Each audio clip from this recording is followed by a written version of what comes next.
जय श्रीमन नारायण, जय श्री कृष्णा। आज हम यहाँ आप लोगों को सतयुग की एक सुप्रसिद्ध कथा सावित्री और सत्यवान की कथा सुनाने जा रहे हैं।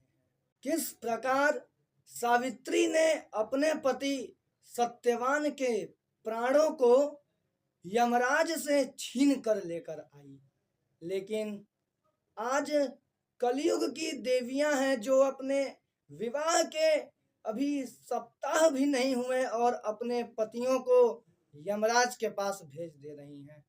उन कुछ देवियों की वजह से आज सभी स्त्रियां कलंकित हो रही हैं।